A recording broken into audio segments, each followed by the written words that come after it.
Assalamualaikum warahmatullahi wabarakatuh. Selamat pagi anak-anak. Sebelum belajar, kita berdoa bersama-sama yuk. Bismillahirrahmanirrahim. Rabbi jidni ilman warzuqni fahman. Hari ini kita akan belajar tentang sholat hidaih. Nah, yang pertama kita akan belajar tentang sholat Idul Fitri. Tahukah kalian apa itu sholat Id? Atau mungkin di antara kalian ada yang pernah mengikuti sholat Id bersama orang tua kalian? Yuk kita pelajari sama-sama tentang sholat Id. Sholat Id adalah sholat sunnah 2 rakaat yang dilaksanakan 1 tahun sekali pada 2 hari raya, yaitu Hari Raya Idul Fitri dan Hari Raya Idul Adha, yang sering dikenal dengan sholat Idain. Arti sholat Idain itu adalah sholat pada 2 hari raya.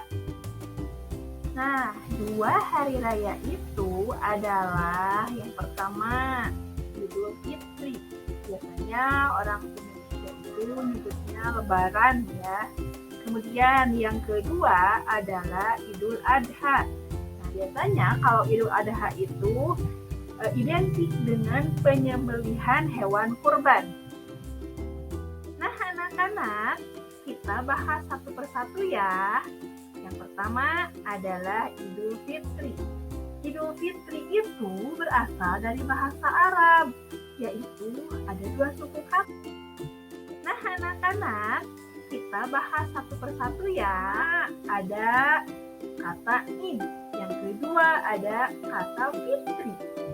Id artinya kembali. Kalau Fitri artinya itu suci.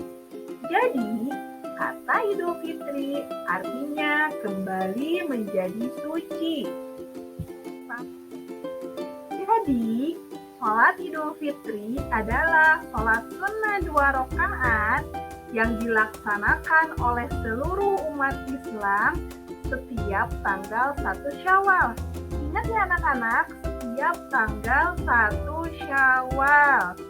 Nah, sholat ini dilaksanakan setelah kaum muslim melaksanakan saum selama sebulan penuh di bulan Ramadan yang diakhiri dengan pembayaran zakat fitrah. Coba anak-anak perhatikan gambar ini ya. Yang pertama itu di masjid ya sholatnya. Yang kedua di lapangan terbuka. Kemudian yang ketiga di jalan raya ya. Nah, jadi pelaksanaan sholat Id di Indonesia itu selain bisa di masjid, bisa juga dilakukan di lapangan terbuka ataupun di jalan raya. Bisa-bisa saja ya, sah-sah saja.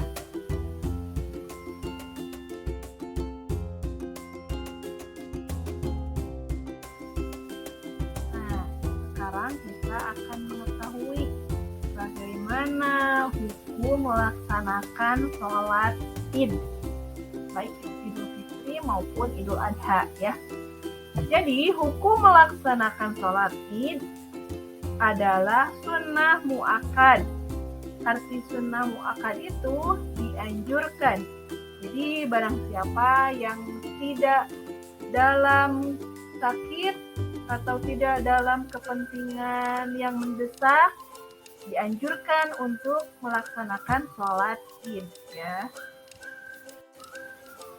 Anak-anak, jika kita ingin melaksanakan sholat Id, ada hal-hal yang disunahkan sebelum sholat Id ya. Di sini hal-hal yang disunahkan sebelum sholat Idul Fitri. Yang pertama adalah mandi sebelum berangkat ke tempat sholat.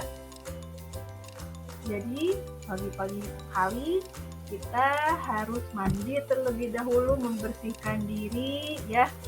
Kemudian yang kedua, memakai pakaian yang paling bagus yang dimiliki. Yang paling bagus itu bukan berarti harus baju baru ya anak-anak, tetapi asalkan bersih dan rapi, yaitu cukup. Kemudian yang ketiga, makan dan minum terlebih dahulu sebelum berangkat sholat Idul Fitri. Kenapa harus makan dan minum terlebih dahulu? Karena biasanya pelaksanaan sholat Idul Fitri itu lebih panjang waktunya ya, karena biasanya kan orang-orang saling silaturahmi ya, saling bermaaf-maafan terlebih dahulu. Makanya kita paginya itu sebelum berangkat harus makan dan minum terlebih dahulu. Kemudian yang keempat adalah memakai wangi-wangian. Tentu saja ya, kalau kita ke masjid itu harus wangi-wangi ya. Kita kan ingin bertemu dengan kita ingin beribadah kepada Allah. Jadi kita harus memakai baju yang rapi dan tentunya harus wangi. Yang kelima adalah melewati jalan yang berbeda ketika berangkat dan pulang dari sholat Idul Fitri. Artinya apa? Itu supaya kita bisa saling silaturahmi, saling bermaaf-maafan dengan tetangga di sekitar kita ya.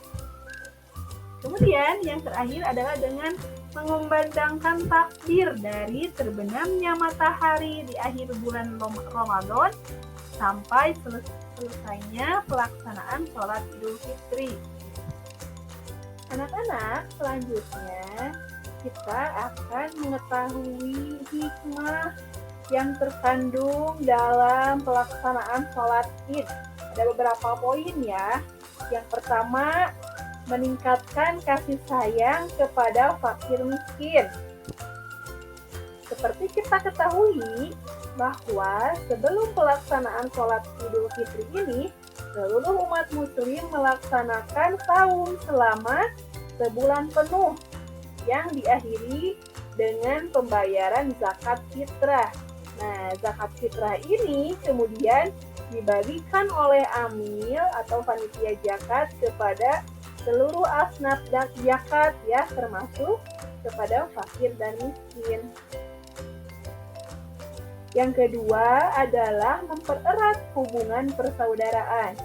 Nah, misalkan ada saudaranya yang merantau ke ibu kota ya, atau bahkan ke luar negeri. Nah, di momen lebaran ini atau Idul Fitri ini biasanya kan pulang kampung atau mudik ya. Nah, itu akan mempererat hubungan persaudaraan. Kemudian yang poin selanjutnya adalah menyempurnakan ibadah atau menyempurnakan pahala ibadah di bulan Ramadan ya. Jadi disempurnakan dengan pelaksanaan sholat Idul Fitri ya. Kemudian lebih mendekatkan diri lagi kepada Allah Subhanahu wa Ta'ala melalui takbir, tahmid, tahlil, zikir dan doa ya.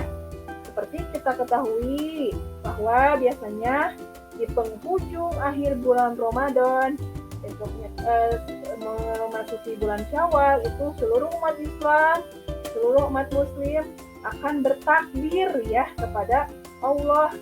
Nah, itu berarti kita sudah mendekatkan diri kepada Allah. Kemudian yang terakhir adalah menghapuskan dosa dan kesalahan terhadap orang lain dengan saling memaafkan. Sebenarnya memaafkan seseorang itu atau meminta maaf ke seseorang itu tidak harus menunggu Idul Fitri ya. Namun kapanpun juga bisa. Tetapi dengan pelaksanaan Idul Fitri ini itu menjadi momen yang pas untuk setiap muslim atau setiap orang untuk saling memaafkan ya. Itu jadi momen yang pas untuk saling memaafkan. Nah, itulah beberapa poin hikmah yang terkandung dalam pelaksanaan sholat Id.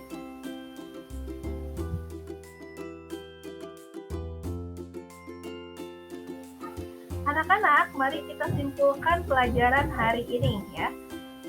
Jadi sholat Idul Fitri itu adalah sholat 2 rakaat yang dilaksanakan secara berjamaah.